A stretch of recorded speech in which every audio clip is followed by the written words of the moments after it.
আজ করিনা কাপুরের এই ভাইরাল লুকটা রিক্রিয়েট এই লুকটার মেইন ফোকাস হচ্ছে সেটার আই মেকআপটা। তার জন্য আমি প্রথমেই একটা লেন্স পরে নিচ্ছি চোখে।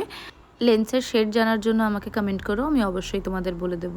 এরপর আমি আমার বেস মেকআপটা করে নিচ্ছি। প্রথমেই ফ্লিকার একটা ময়শ্চারাইজার লাগিয়ে নিলাম, যেটা প্রাইমারেরও কাজ করে। তারপর একে একে skin correcting, neutralising and foundation apply করে নেওয়ার পর ব্লাশ অ্যাপ্লাই করে একটা লিকুইড হাইলাইটার আমি ইউজ করে নিলাম।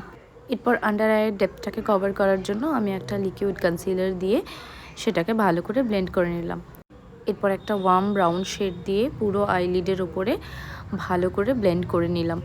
তারপর একটা ব্রাউন কালারের কাজল দিয়ে সেটাকে হালকা ল্যাশ লাইনে লাগিয়ে সেটাকে হাত দিয়ে ভালো করে ব্লেন্ড করে, তারপর একটা ব্ল্যাক কাজল দিয়ে ল্যাশ লাইনে দিয়ে সেটাকে ব্লেন্ড করলাম এবং আউটার কর্নারে ইনার কর্নারে একটা উইং ক্রিয়েট করে নিলাম। এরপর ওয়াটার লাইনে কাজল অ্যাপ্লাই করে নিচটাকে ভালো করে স্মাজ করে নিলাম। তারপর একে একে আইব্রোজ অ্যান্ড মাস্কারা অ্যাপ্লাই করে নিলাম। এরপর ওখানে যেটা ছিল সেটা একটা হালকা নিউড পিঙ্ক কালারের লিপস্টিক অ্যাপ্লাই করা ছিল, তো আমি সেই রকমই একটা কালার আনার চেষ্টা করেছি। এরপর একটা কালো টিপ আর ইয়াররিং দিয়ে লুকটাকে কমপ্লিট করলাম। এটা ছিল আমার ফাইনাল লুক। তোমরা সবাই জানিও কীরকম হয়েছে, আর এরকম শর্ট অ্যান্ড ইজি টিউটোরিয়াল শিখতে চাইলে আমাকে অবশ্যই ফলো করে নিও। বাই।